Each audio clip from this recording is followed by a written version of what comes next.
Hi, this is Louise Bibby from getupandgoguru.com, and this is my series on living powerfully with CFS. It's number 5 in the series, and following on from the last video, and I really encourage you to watch these videos in order because they do have a sequence to them, and yeah, I do encourage that because it will make a lot more sense. so search up the first one and watch the first one first, second, third, fourth. As you know, I'm sure you can count.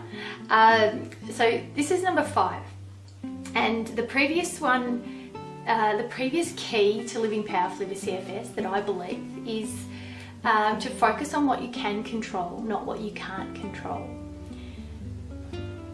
and focus on what you can do as opposed to what you can't do.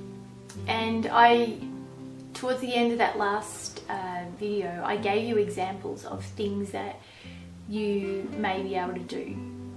I'm going to go further in depth with that right now. And number 5, and this tip, or the key I give, I call it chunk it up. So break down your chores and your things that you need to do. Now, like, some people have others around them who can take care of certain things. You know, they have a partner or a parent or a family member or friend who takes care of them, and so housework and caring for children and that sort of thing isn't in their lives, and they don't need to do that. But we all have things that we like to do, even if they're not absolute obligations. So when I say chunk it up, I mean cut down your chores, cut your chores into chunks, into pieces, into small chunks of time, and then it makes it a lot more workable. It makes it a lot more possible to do. I use this very much when I'm in a really bad relapse stage of my illness, or just having a really bad day. I usually go through the overwhelm first, the bit of a breakdown, cry, sometimes, you know, collapse on the floor or in the bed or wherever, you know, I can't do this. So that's sort of, you know, that sort of moment. But I'm a mum, and I'm a single mum. I'm single. I parent with my daughter's father as well, and her stepmom. But in this house, it's me and her. And she's 10, but she's, you know, she can do a lot for herself now. But that hasn't been the case, obviously, when she's been younger. So I've just had to find ways to do things. And so I have learnt to break down the jobs that I need to do. Break down the job. Like, my favourite example is the dishes. I don't have a dishwasher. I have a sink and I have me, and now I have my daughter who I'm training up slowly to help me with the dishes and do the dishes. But when it's just me to do the dishes and they've piled up, it's overwhelming, and it feels, yeah, when you're overwhelmed, it feels like you just can't do it. It's just too much. So what I've learnt to do is chunk it up, is to break it down and say to myself, okay, I'm going to get up and I'm going to do 10 dishes, just 10, and then I'm going to sit down again. Now, when I do 10 dishes, sometimes I'll find that, yeah, I'm feeling okay, I'm going to do a couple more. But one of the keys to pacing, which people with CFS-ME will know, is that sometimes we feel that we can do more than we really should. And we can at that moment. It's just that we pay for it later.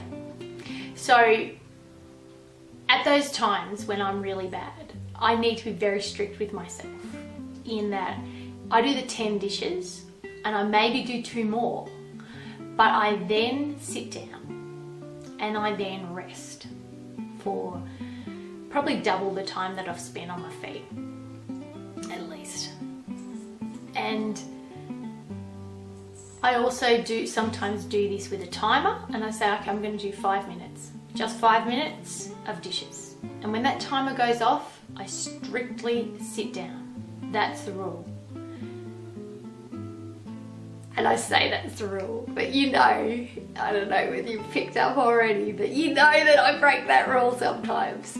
But I know that I shouldn't, and when I'm being good, I don't break the rule. And like when I'm being good, I say that, but it's self-defeating to break the rule, and I know that, and I pay for it often. So I'm learning myself to follow my own rules. But yeah, when that timer goes off, if within a very short time afterwards I can sit down, I then put the timer on again, and I put the timer on, depending on how I'm feeling, but on for 5 minutes, and I'll judge after 5 minutes whether I'm feeling up to doing another 5 minutes of dishes. And this is where I get my dishes done, and it's remarkable how many dishes you can get done in 5 minutes. I can often get all my dishes done in 5 minutes, not even rushing. Like, try it. Like sometimes I've got something cooking in the microwave for 2 minutes and I think I'll just do a few dishes. I get half of them done. It shocks me because I put the job off. So often these things that we think are really big jobs and really overwhelming, it's just all in our minds. It's all context. You know, we've got it all. I don't know.